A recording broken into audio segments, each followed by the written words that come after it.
Welcome to a peaceful escape where the rhythms of history meet the quiet comfort of sleep. Tonight, we'll travel back in time to explore the Great Fire of London in 1666, a story of grandeur, decline, and transformation. As you settle in, imagine the soft patter of rain starting to fall outside, a gentle storm rolling in to calm the evening. The clouds are gathering, and with each word, the night feels warmer, cozier, just right for a restful sleep. Let the story carry you along, and as the rain begins, you might find yourself opening the window to let the soothing sounds fill the room, guiding you into a peaceful slumber. Now, let's begin tonight's journey through history, as we ease into a world where time moves slowly and the night welcomes you to rest. The city of London on September 2nd, 1666, stands as a bustling, vibrant metropolis. The smells of fresh bread, smoke from chimneys, and the hum of daily life fill the air. The streets are busy with traders, merchants, and residents, all going about their daily routines. Yet, despite the life and energy surrounding you, there's something palpable in the air, a kind of dryness that hangs over the city as if it too is holding its breath. The heat of the long summer lingers, and it feels as though the city is quietly waiting for something to happen. The Great Fire of London is about to begin, and it will reshape the city forever. The Great Fire started in a small bakery on Pudding Lane, located in the heart of London's busy and overcrowded district. A spark from the oven ignites the dry timber of the bakery's roof. The fire starts small, just a flicker in the dark recesses of the building, unnoticed by the busy people around it, but it is a fire in the wrong place at the wrong time.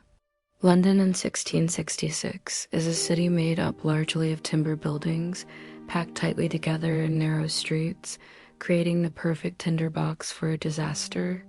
At first, the fire doesn't seem significant.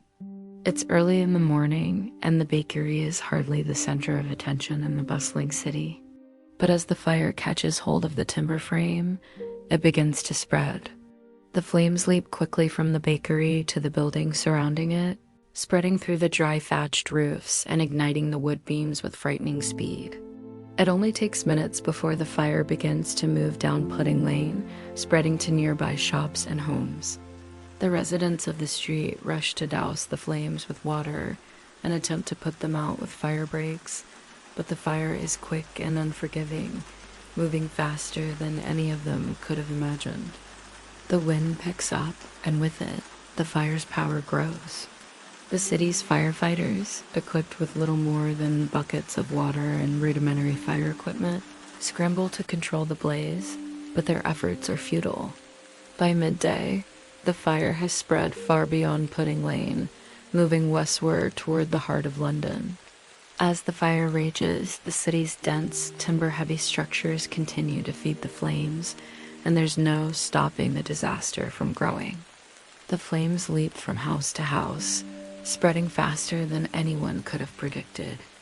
In those first hours, it's clear that this fire is unlike anything anyone in London has ever seen before. For centuries, the city has been plagued by small fires, but none have ever grown this large or this fast. The narrow, winding streets of London are crowded with buildings that have been constructed over the centuries, each structure tightly packed against the next. There's no room for the fire to breathe or slow down. It simply devours everything in its path. The buildings, made of timber, straw, and tar, burn like kindling, and the fire moves so rapidly that the flames seem to have a life of their own. It's almost as if the city itself is succumbing to the fire, the structures giving way to the roaring flames. The panic begins to spread. Word of the fire's growth reaches the markets, and before long, people are rushing to the streets, trying to gather their belongings and flee the danger. The fire moves quickly, but the roads are already overcrowded with carts and people trying to escape the flames. The streets are narrow and the buildings are crowded together, making it nearly impossible to get away. Those who can are forced to abandon their homes, leaving behind their goods and their livelihoods, and rush to safety. London's fire brigades, which at this time consisted mostly of volunteers and a few trained professionals, were overwhelmed. The lack of organized fire response is evident, and despite their best efforts, the fire seems to grow stronger with each passing hour. The traditional methods of firefighting, such as water buckets, simply aren't enough. The fire is too intense, and the wind fans it further, causing the flames to jump over the rooftops, spreading to more buildings as the day progresses. The fire's speed and ferocity are astonishing.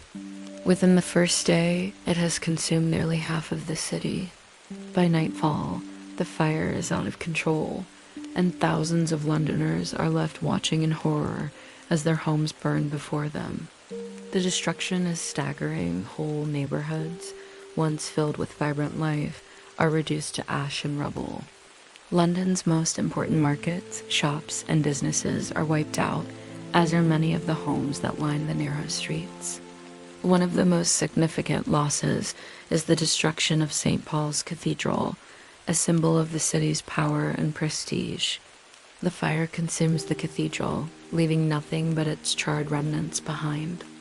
The people of London, trapped in the blaze, have few options. Escape seems impossible for many. Some are able to flee to the riverbanks, where they hope to find safety, but even the Thames River, once a lifeline for the city, is not immune to the fire's reach. The dense smoke from the flames fills the air, choking anyone who tries to escape. The fire continues to rage for days, showing no sign of slowing. And as night falls over the burning city, it seems as though there's no way to stop the inferno.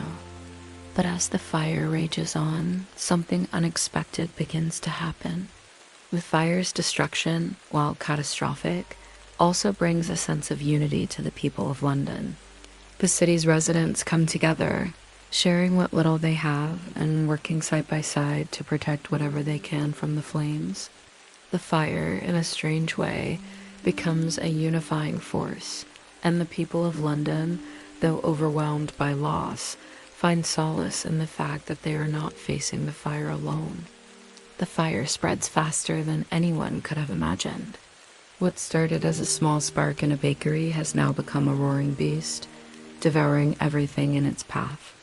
By midday, flames are dancing on rooftops, leaping from building to building with terrifying speed. The wind, at first a gentle breeze, has now become a powerful force, pushing the flames through the narrow, crowded streets of London. You find yourself standing at the edge of Pudding Lane, where it all began, but already the fire is far beyond the bakery. It's now sweeping through neighboring buildings, engulfing entire blocks of the city. London is built primarily from timber, with tightly packed homes and shops that are all too easy to catch fire. The city, with its medieval design, lacks the wide, open streets or fire breaks that would have slowed the spread of the flames. Instead, every building is a potential tinderbox. The fire continues to tear through London with an unrelenting fury, consuming everything in its path. Within hours, the fire moves beyond the district of Pudding Lane and spreads to the heart of the city. The flames leap from house to house, each new blaze adding fuel to the fire's insatiable appetite. Soon, the fire has reached the area near the Thames, where shops, warehouses, and businesses are scattered across the land. The once bustling streets now look like war zones, smoke billowing from the burning buildings, and the air is thick with the acrid smell of fire. But there's no escape. The fire is everywhere, and as the streets become clogged with people running for safety, the fire rages on. People who live in the upper stories of the buildings are trapped. They rush down the narrow stairways, but by the time they make it to the streets, the fire is already ahead of them, blocking their path. People run into each other, desperate to get to safety, but in their panic, many are forced to abandon their homes and possessions, unable to carry anything but the clothes on their backs. As the hours pass, you hear the shouts of people crying for help, their voices lost in the deafening roar of the fire. Those who have managed to escape gather by the river, hoping to find some refuge from the flames. But the fire has now spread across the entire city, and even the riverbanks are no sanctuary. The flames lick the air, casting a glow over the river, and the smoke makes it hard to see. It's as though the fire is everywhere, an unstoppable force that is slowly consuming London. The city's firefighting efforts, already poorly equipped, are further hampered by the scale of the disaster. Bucket brigades, which had worked in smaller fires in the past, are utterly useless now.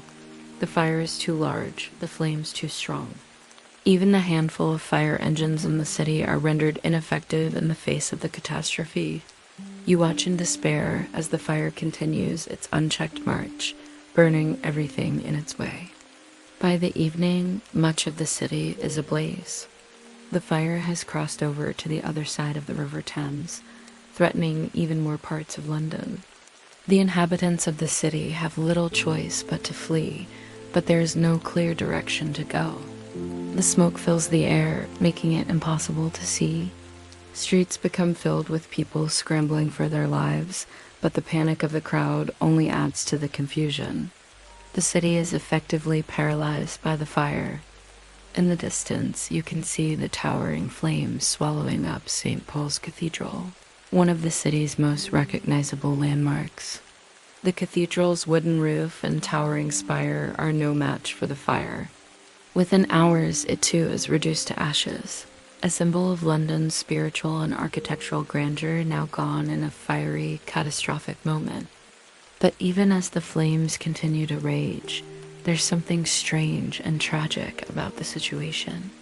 The fire, though terrifying, has forced the people of London to come together in a way that has never happened before. Strangers help one another. People rush to help carry belongings, to find shelter, to guide one another to safety. There's an odd sense of unity in the midst of the disaster, yet the scale of the tragedy is undeniable. And even as the fire burns, it's clear that this will not just be a momentary loss. The city itself is in danger of being entirely erased by the flames. As the night falls, the fire shows no sign of slowing. In fact, it seems to grow stronger, fueled by the high winds and the buildings that keep catching fire. The streets are choked with smoke and ash, and as the night sky glows with the heat of the flames, the Great Fire of London continues its relentless march across the city. What began as a small spark has now become one of the worst urban fires in history. By the third day of the Great Fire, you begin to notice something extraordinary. The destruction of London is not only a loss of homes and businesses, but the complete decimation of some of the city's most iconic landmarks. The fire shows no mercy. It devours churches, markets, homes, and even the grand palaces that once stood proud in the heart of London. Perhaps the most tragic of these losses is St. Paul's Cathedral, one of the most important and recognizable buildings in the city. The cathedral, originally designed by Christopher Wren in the early 1600s, had been a symbol of the city's faith and grandeur. But by the time the fire reaches it, the wooden spires, the leaded windows, and the stone structure are all vulnerable to the flames. The fire begins at the cathedral's roof, and in just a few hours, the magnificent structure is consumed by flames. Standing nearby, you can hear the cracking of the stone as the heat intensifies, and you watch in disbelief as the cathedral's great dome collapses in on itself. The flames shoot up into the night sky, making the once grand St. Paul's Cathedral appear as nothing more than a silhouette in the distance, soon to be nothing more than ashes. The loss of this cathedral is not just a loss of a building, it's a loss of the city's identity, its soul. It represents a deep, irreplaceable cultural destruction. While St. Paul's burns, so too do the royal palaces, the guild halls, and the major markets that form the heart of London's economy. The Royal Exchange, once the center of London's trade, is destroyed. The bustling markets, which filled the streets with the scents of spices, textiles, and produce, are gone. Entire districts of the city are reduced to rubble, their history and commerce swept away in a matter of hours. What remains then is the sense of utter devastation. Even as some of the city's residents seek refuge by the River Thames or in open spaces, the destruction feels too vast to comprehend. London's commercial heart has been wiped out, and the sense of loss is profound. For the citizens, not only is the city burning, but their livelihoods too are disintegrating in the inferno. A year's worth of work, wealth, and trade goes up in smoke. As the third day of the fire comes to a close, the city is hardly recognizable. The thick smoke and ash that have settled over the city create an oppressive atmosphere, a grim reminder that this disaster is unlike anything London has experienced. The few remaining landmarks, the Tower of London, some stone buildings, and parts of the city walls are the only signs of what London once was. By the fourth day, the sheer scale of the Great Fire becomes apparent. You hear the desperate cries of people searching for loved ones and the frantic scrambling of citizens attempting to save what remains. The fire continues to rage unchecked, and those who had hoped to escape its path are finding themselves trapped in an endless sea of panic. Many have fled to the River Thames, hoping the river would offer some respite from the flames. Yet, even as they try to reach the water, the fire continues to chase them. Buildings along the riverbanks catch fire, and the river itself, usually a calm and reassuring presence, is now a chaotic scene of people fighting for survival. You see families with children, workers carrying bundles, and shopkeepers still clutching wares, all struggling to make it to the banks of the river, but finding their escape thwarted by the spreading fire. The fire's devastating march leaves little room for safety, and many have already lost everything. London's residents are in a state of disbelief. What started as a manageable fire has turned into a nightmare, consuming everything in its path. Those who are left behind in the chaos are now wondering how they will rebuild, how they will recover from this. The fire is not just an event in the city's history. It's a defining moment for every person who has lived through it. As the fire moves into its fourth day, the residents of London know that their city will never be the same. After 4 days of relentless destruction, the Great Fire of London finally begins to subside. The wind dies down and the flames lose their intensity, but the damage done London has been forever changed. The once thriving city, filled with market stalls, bustling streets, and grand buildings, now lies in ruins. The citizens who once filled the streets with their daily routines are now left to sift through the ashes, searching for remnants of what was. In the aftermath of the fire, the loss is staggering. Over 87,000 people are left homeless, their livelihoods destroyed in the flames. The fire has claimed over 87 churches, 13,000 houses, and numerous businesses and landmarks. The devastation is profound, and as the city begins to rebuild, the people of London must come together to recover from the loss. The rebuilding process will take years, but it is this resilience, this drive to restore the city to its former glory, that will define London's future. The Great Fire of London has changed the way the city will be built and governed. It will lead to new building codes and fire safety regulations, ensuring that such a disaster can never happen again. It will inspire an architectural renaissance in the city, with new structures being built in stone rather than timber, designed to withstand the ravages of future fires. And yet, despite the loss, London will rise from the ashes, much like the legendary Phoenix reborn, renewed and ready to reclaim its place as one of the world's greatest cities. The first few days after the Great Fire have passed, but the city remains in chaos. The thick smoke that blanketed London for days has finally begun to clear, leaving behind a city unrecognizable. The devastation is beyond comprehension.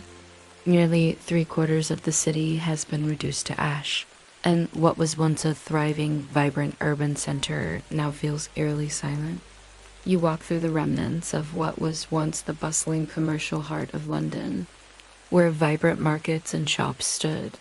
There are now smoldering ruins. You step over the charred remains of buildings that have collapsed into the streets.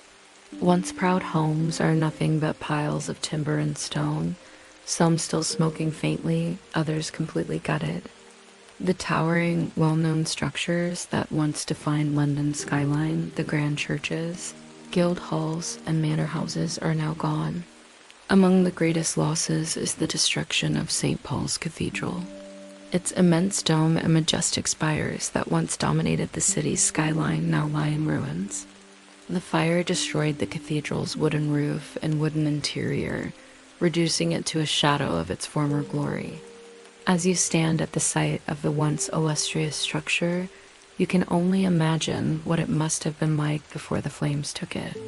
The cathedral was the spiritual heart of London, a place of worship, but also a symbol of the city's strength and ambition. To lose it in such a fiery manner feels like the city's soul has been scorched along with its walls. The fire didn't just destroy physical buildings. It erased so much of the history embedded within them. Manuscripts, documents, and records that were stored in the various public offices and libraries are now lost to the flames. The knowledge and culture of an entire city, painstakingly built up over centuries, has been wiped out. The impact of this destruction on the city's future is immeasurable. London had been one of the intellectual and financial hubs of the world, and in just a few days, that history had been erased. The loss of businesses is also catastrophic. London's merchants, who had long enjoyed trade with Europe and the New World, now face the grim reality that their livelihoods have gone up in smoke. Banks, importers, and exporters, everyone reliant on the city's infrastructure, is forced to start over from scratch. The fire has not only destroyed property, it has also demolished the city's economic engine. While many of the wealthy elite can afford to rebuild, the working class, who depended on their livelihoods in the city's markets and small trades, find themselves without shelter, work, or means to survive. But even in the midst of this loss, there is a strange resilience in the air. People begin to band together despite the chaos. Londoners have always had a spirit of survival, and in these dark hours it begins to shine through. Those who still have homes offer refuge to neighbors, some of whom have lost everything. The sense of unity, however tragic, begins to take root in the wake of the fire, and though the city is in ruins, the spirit of London itself is still very much alive. Days turn into weeks, and the city of London, devastated by the fire, begins its long process of rebuilding. Amid the destruction, there's an air of urgency. London, despite being gutted by the flames, refuses to stay down for long. Its citizens, who have watched their homes and businesses burn to the ground, now set their sights on the future. The question that weighs on everyone's mind is, how does one rebuild a city that has been so utterly destroyed? How do you begin again when all seems lost? The first priority for the city's leadership is the safety of the residents. Temporary shelters are erected for the homeless, but the city's infrastructure is in ruins. With a large portion of London's buildings having been constructed out of wood, there is a pressing need to rebuild in a more fire-resistant way. This realization sparks a new approach to construction.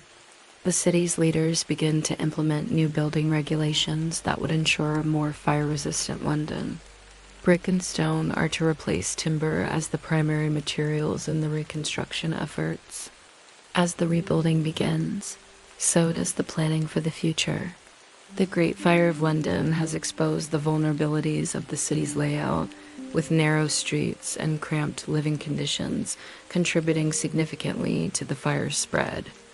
The city's new design, inspired by modern ideas of urban planning, will include wider streets to allow for better airflow and more space for people and fire brigades to operate. The fire breaks, which had been attempted during the fire but failed, will be taken more seriously in future planning. Reconstruction efforts are focused on the areas hardest hit by the fire, particularly the areas surrounding Pudding Lane, where the fire began. It's here, in the heart of London's financial district, that the damage has been the most severe. But the rebuilding process isn't just about restoring what was lost. It's about transforming the city into something better. Alongside the efforts to rebuild homes and businesses, the city begins to rethink its future as a commercial and cultural hub. Architects, planners, and city officials begin to discuss how London will evolve in the wake of this great disaster. In the coming years, the city will see a surge in innovation and architecture, with grand new buildings rising from the ashes of the old. The most notable of these projects is the rebuilding of St. Paul's Cathedral. Sir Christopher Wren, one of the most famous architects in England, is commissioned to design a new St. Paul's that would rise even grander than the previous one. His design includes a stunning dome, which becomes one of the most iconic features of the London skyline. The rebuilding of St. Paul's represents more than just the restoration of a religious building. It is a symbol of London's resilience, a city that has weathered disaster and is now rising anew. As the reconstruction efforts continue, it becomes increasingly clear that the Great Fire of London will have lasting effects on the city for generations to come. The fire, while devastating, has also provided the city with an opportunity for growth and reform. The rebuilding of London is not just a return to the way things were, but rather a chance to create a new, safer, and more resilient city. The establishment of new fire codes is one of the most significant changes brought about by the fire. Prior to the Great Fire, London's buildings were primarily made of timber, and many of the streets were narrow and crowded. The city was a ticking time bomb, waiting for another disaster to strike. In the aftermath of the fire, however, fire safety becomes a priority. Building regulations are implemented that require the use of brick and stone in the construction of homes and businesses. The new regulations also require wider streets and more open spaces, allowing for better airflow and lessening the risk of future fires. The fire also has a lasting impact on the city's economy. While the fire destroyed much of London's infrastructure, it also provided an opportunity for new economic ventures. As the city rebuilds, new industries emerge, including construction, carpentry, and masonry. The demand for workers to help rebuild the city creates a new labor force, and the city begins to grow once more, its industries flourishing in ways that hadn't been possible before. The Great Fire of London also leads to a shift in how the city is governed. In the aftermath of the disaster, London's leaders recognized the need for a more organized and effective response to disasters. The city's fire brigade, which had been woefully inadequate during the fire, is reorganized and restructured with more resources and better equipment.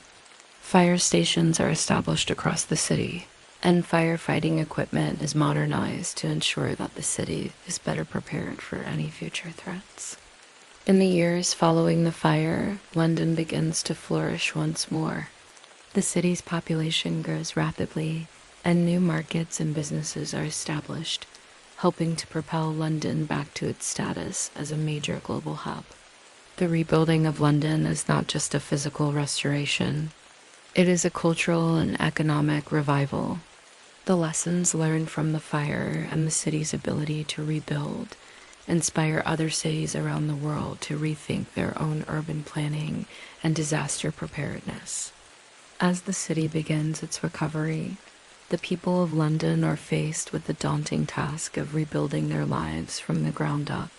The personal toll of the Great Fire is immeasurable. Thousands of Londoners have lost their homes, businesses, and possessions. The loss of life is not easily quantifiable, but it is believed that the fire claimed several hundred lives, with many more injured or left homeless. The fire didn't discriminate whether rich or poor, noble or commoner. No one was immune from its devastating reach. In the aftermath, the resilience of the people becomes the true story of the Great Fire. The people of London, many of whom lost everything, come together in a way they never have before. Families who have lost their homes take shelter with others. Neighbors, once strangers, help each other rebuild. The sense of unity and mutual support that emerges from this chaos is something extraordinary.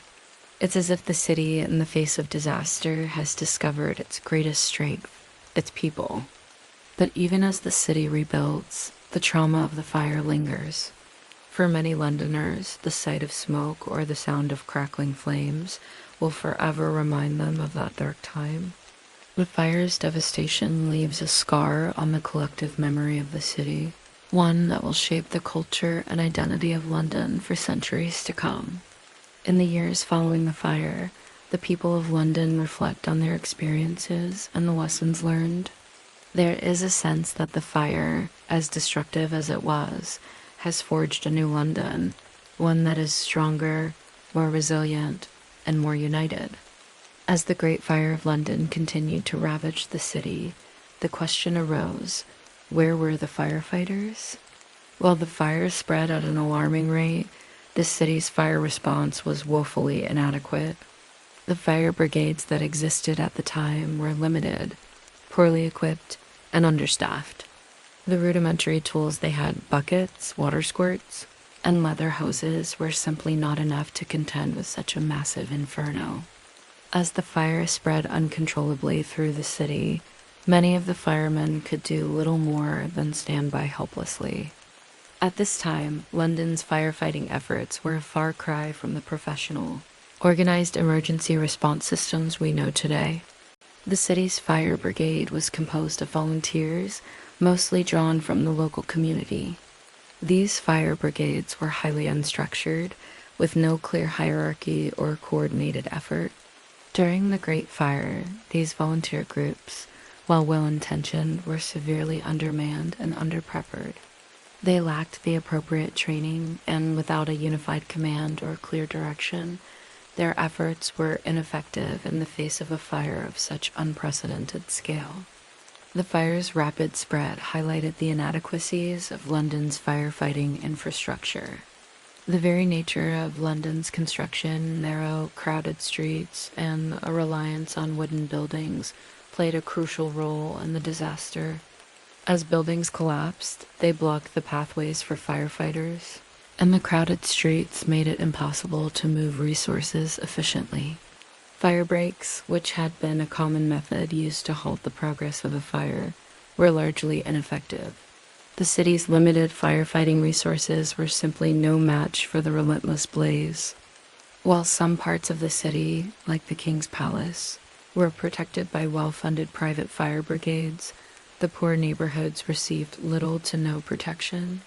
The wealthier citizens of London had access to fire insurance and private firefighting services, which meant their properties were saved while the poor were left to face the flames alone.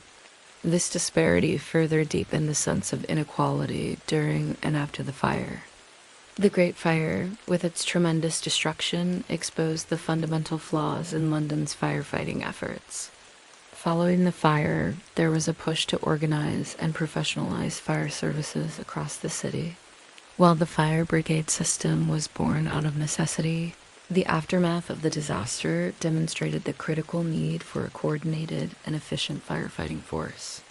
Firefighting in London would never be the same, and the lessons learned during the fire shaped the future of fire safety in the city and beyond. In the wake of the Great Fire, the creation of a formalized firefighting system became a priority. The first steps towards modern firefighting would soon follow, as London's leadership recognized the importance of professional fire brigades, fire stations, and the development of new, more effective tools to combat future disasters. Firefighting would now be seen as an essential public service, a critical element in protecting the city's future. The Great Fire of 1666 had a profound impact on the economy of London.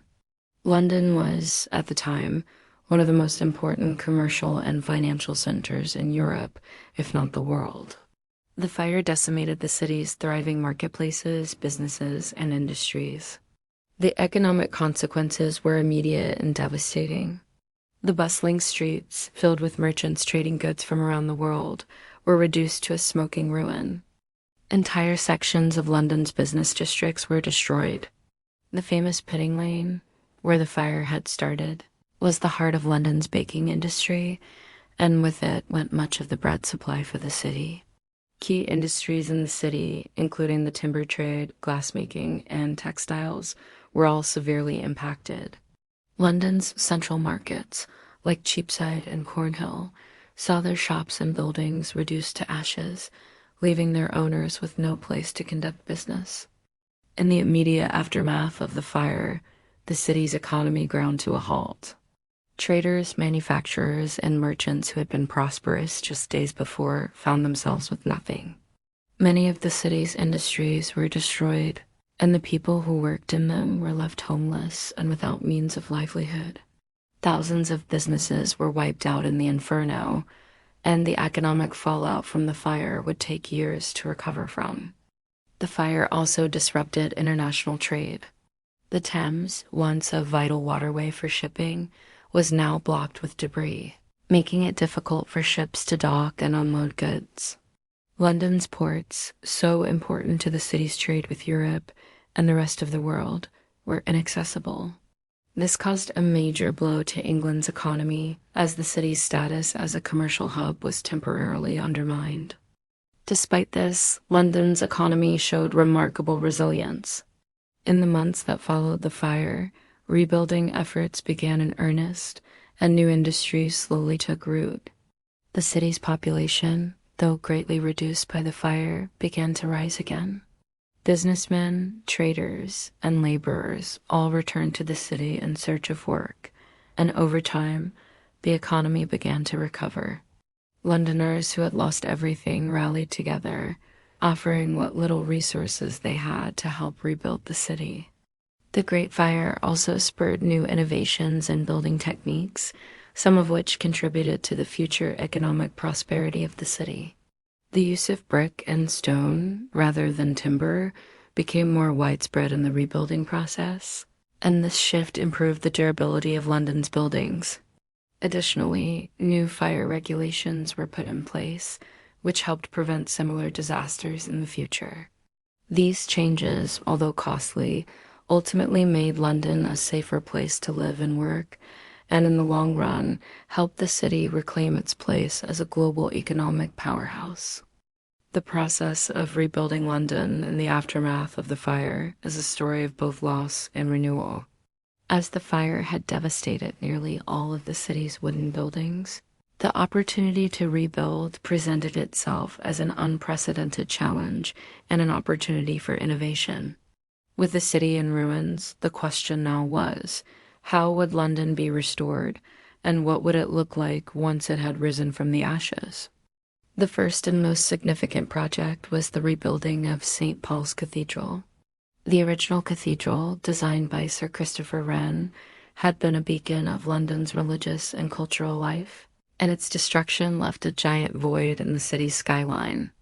The new cathedral would be even grander than its predecessor, with an impressive dome that would become one of London's most iconic architectural features. The rebuilding of St. Paul's was a monumental task. Sir Christopher Wren, who had already gained recognition for his work on other buildings in London, was tasked with designing the new cathedral.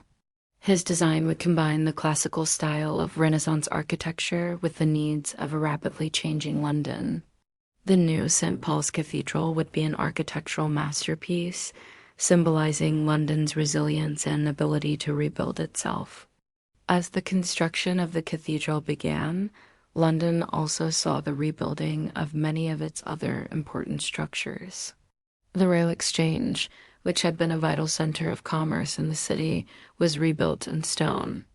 It would take on a new role as the hub of trade and finance for the city. The rebuilding process also extended to key civic buildings, like the Guildhall, and even the homes of the city's nobility. But the rebuilding of London was not just about restoring old buildings. It was about improving the city's infrastructure. Streets were widened, fire breaks were introduced, and new public spaces were created. The goal was not just to rebuild, but to create a safer, more efficient, and more modern city. New fire regulations were implemented to prevent future disasters, and a new approach to urban planning took root. By the end of the 17th century, London had largely recovered from the Great Fire, and its new, grander buildings made it an even more impressive city than before. The fire had destroyed much, but it had also paved the way for a new, safer, and more vibrant city.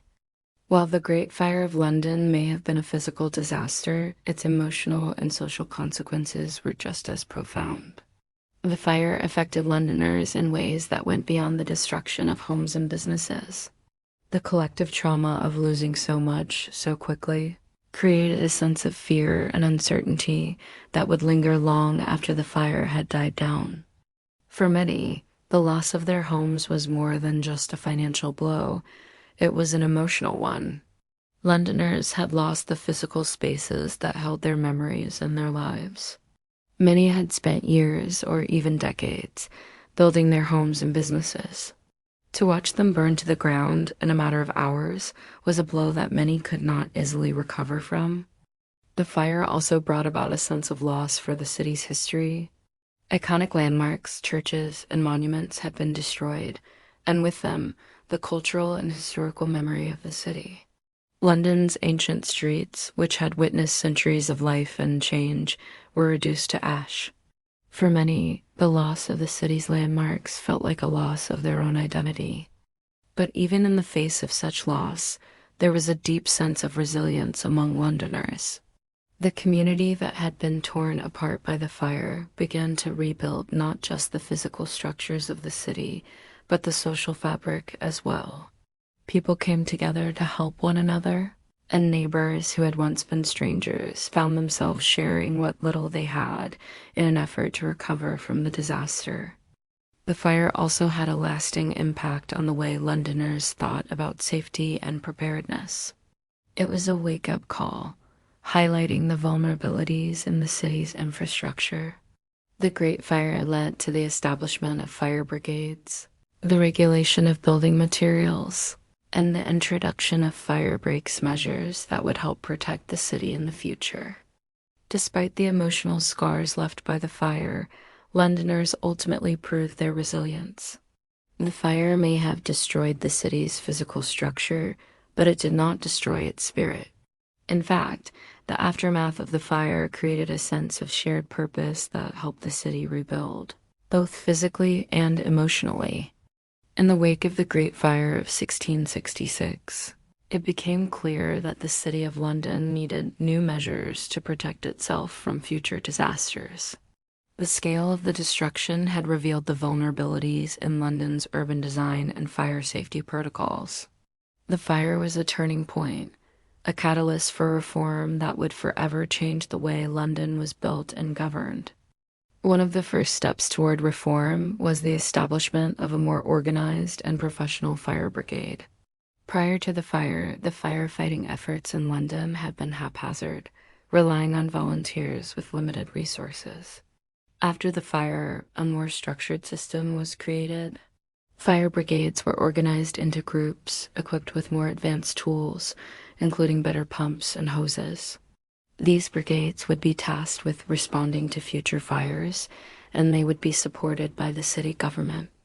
Another major reform involved changes to the city's building codes. The widespread use of timber in construction had been one of the key reasons the fire spread so quickly. In the aftermath of the Great Fire, new regulations were introduced to ensure that future buildings were made from more fire-resistant materials, such as brick and stone. These new materials helped slow the spread of future fires and made buildings sturdier and safer. Additionally, the city's streets were redesigned and widened. Narrow, congested streets had allowed the fire to spread rapidly, and the city's urban planning would now take into account the need for wider roads and better access for fire brigades and emergency responders. Public spaces and squares were also created, allowing the city to breathe and providing safe zones during emergencies. These reforms didn't just make London safer, they helped shape the future of urban planning.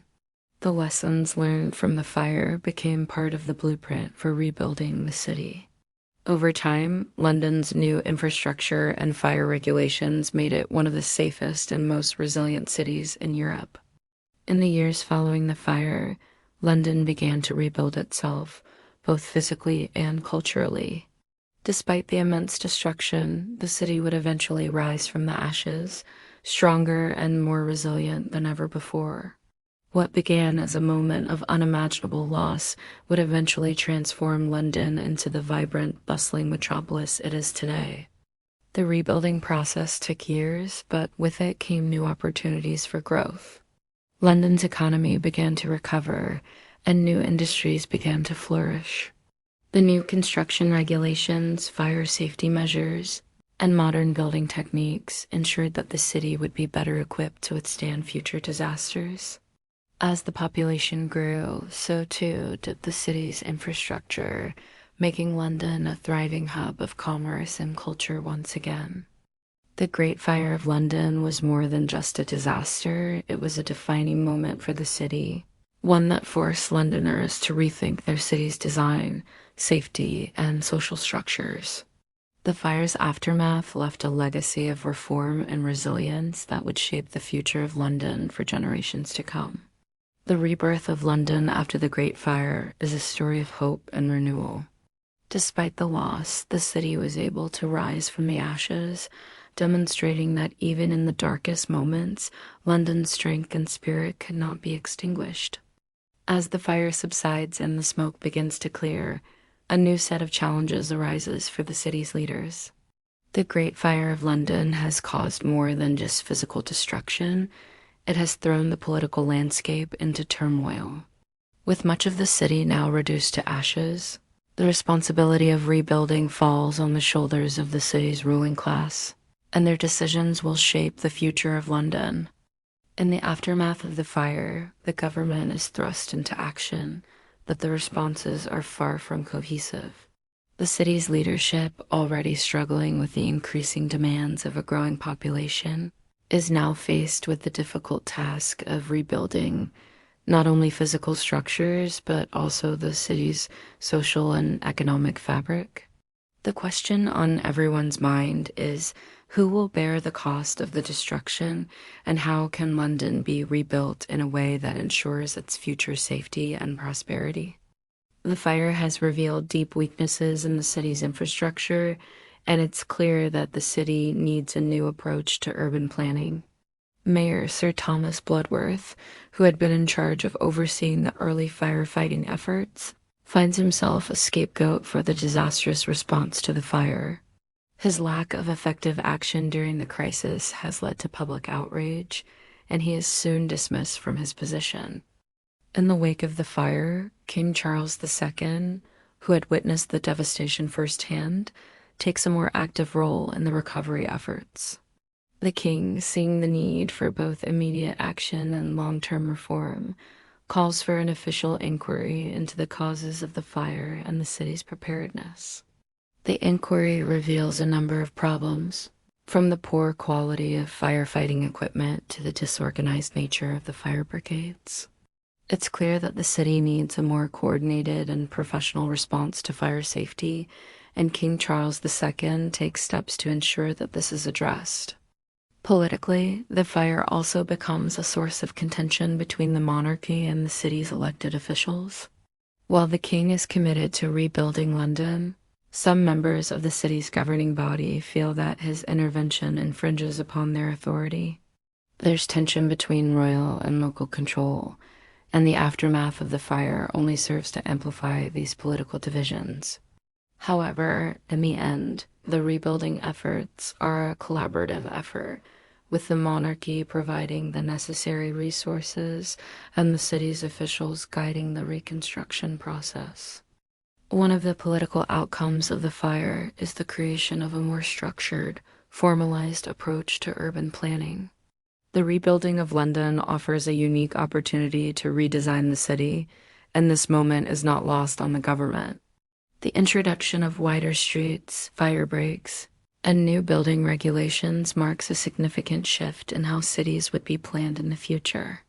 The reforms put in place during the rebuilding process will become a model for other cities around the world, influencing urban planning for centuries to come. Despite the political struggles, London's resilience shines through.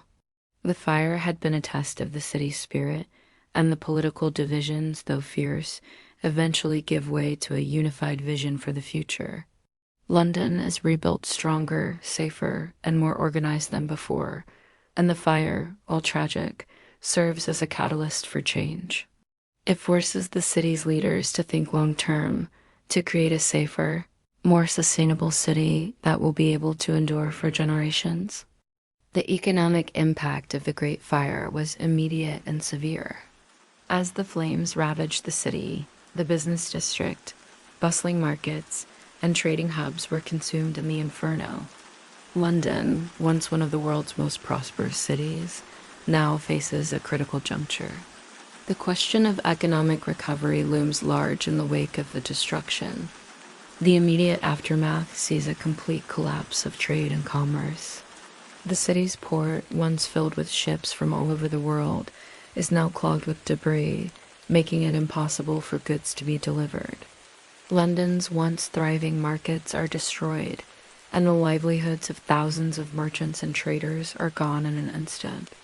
The fire has not only wiped out physical buildings, but also the economic foundation upon which the city was built. Yet, even in the midst of such devastation, London's economy begins to show signs of resilience. The rebuilding process itself becomes a major economic driver. Workers pour into the city from surrounding areas, eager to help rebuild and get paid for their labor. Builders, carpenters, bricklayers, and masons are in high demand as the city's landscape is redrawn. The creation of a more modern, fire-resistant infrastructure provides jobs, and the economy starts to show signs of life again. For the wealthy elite, the destruction presents an opportunity to rebuild their homes, businesses, and estates. Many of London's most prominent families begin investing in the restoration of their properties. Their capital flows back into the city's economy, helping to finance the massive rebuilding effort. At the same time, the introduction of new building codes, which require the use of stone and brick rather than timber, creates new industries. Stone quarries in nearby areas are worked at full capacity, and businesses in the construction sector boom.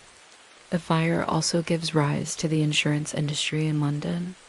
Before the fire, insurance was a fledgling industry, but the catastrophic destruction caused by the Great Fire leads to a rise in demand for coverage.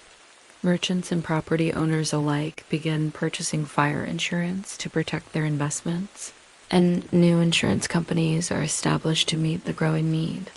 The creation of this new industry has long-lasting effects on London's economy, and insurance would become a central part of the city's financial sector for centuries.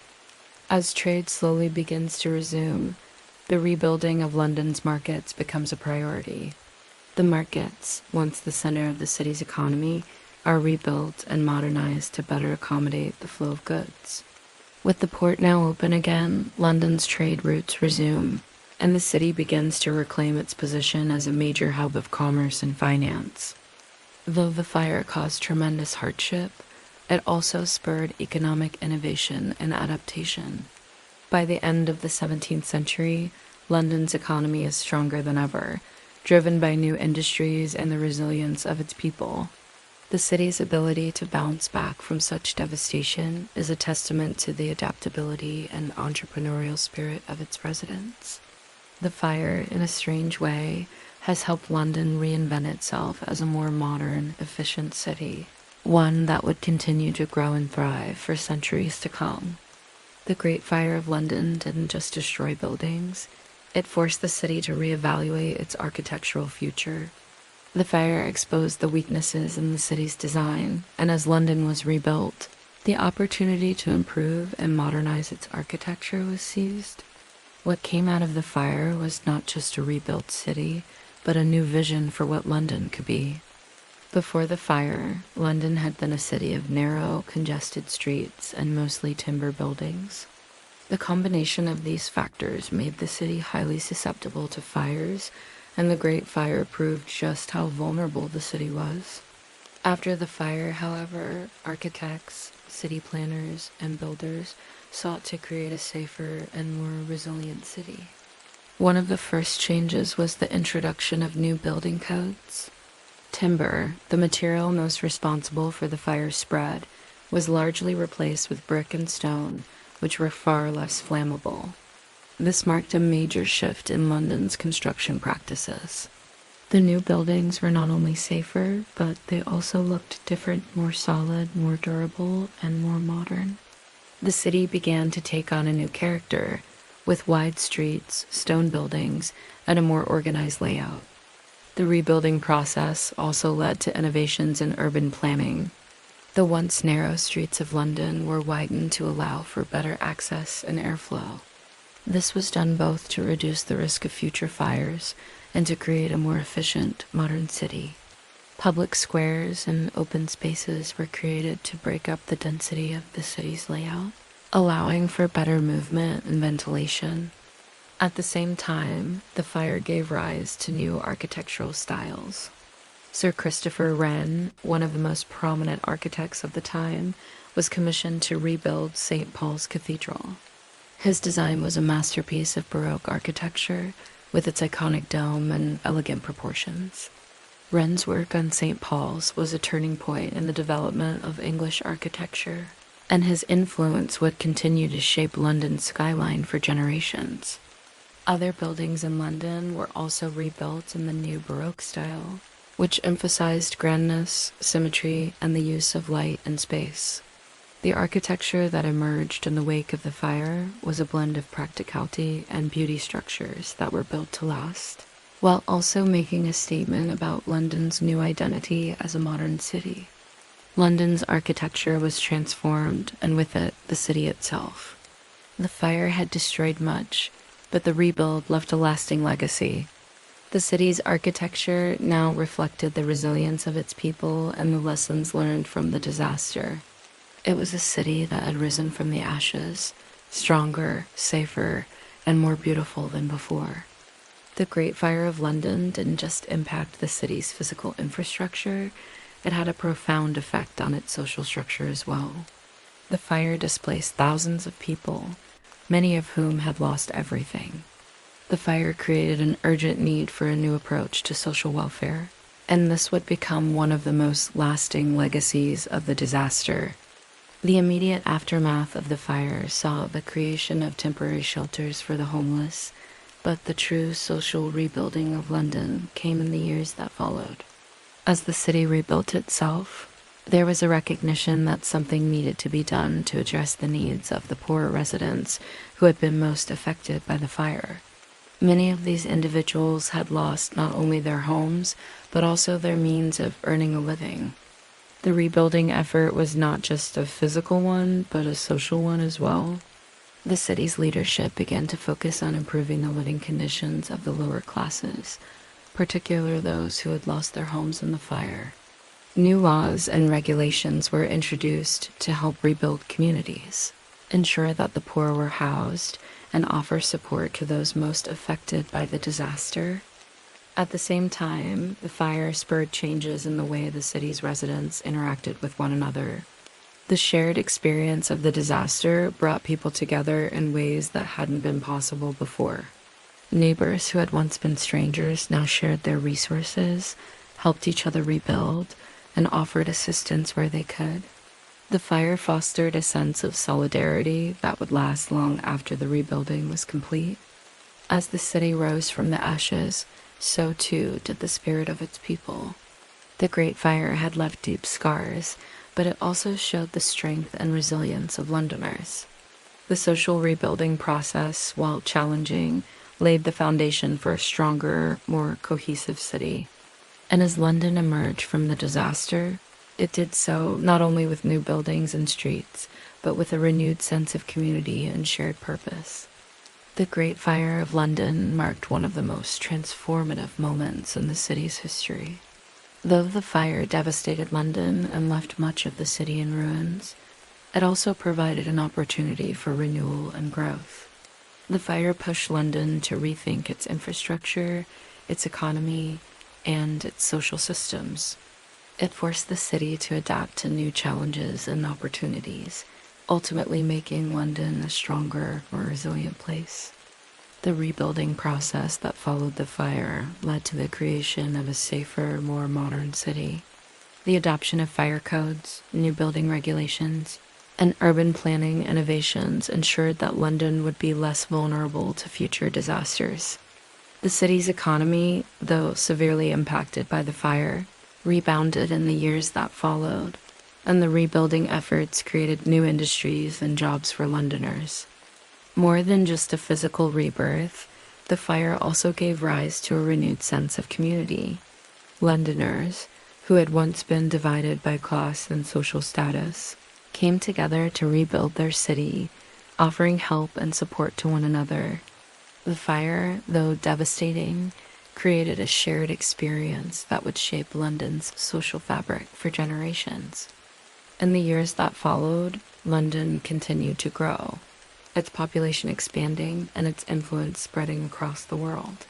The city would go on to become one of the greatest metropolises in history, and the legacy of the Great Fire, though tragic, would never be forgotten. The Great Fire of London was a reminder that even in the face of disaster, London would rise again, stronger than before. From the ashes, a new city emerged, one that would stand as a testament to the resilience and spirit of its people. As our journey through history comes to a close tonight, the rain continues to softly fall outside, a gentle rhythm that matches the calm of the evening. I hope the story of the Great Fire of London in 1666 has eased your mind, guiding you into a peaceful, restful state. The world outside may be full of noise, but here, in the quiet of this moment, all is calm. As the rain taps against the window, let it be a reminder that it's time to let go of the day. Drift into the softness of the night and know that you're exactly where you need to be. The story may have ended, but your journey into deep, restful sleep has just begun. May your dreams be as peaceful and undisturbed as the rain outside, and may you wake feeling refreshed and ready for tomorrow. Enjoy the gentle rain sound goodnight and sleep well.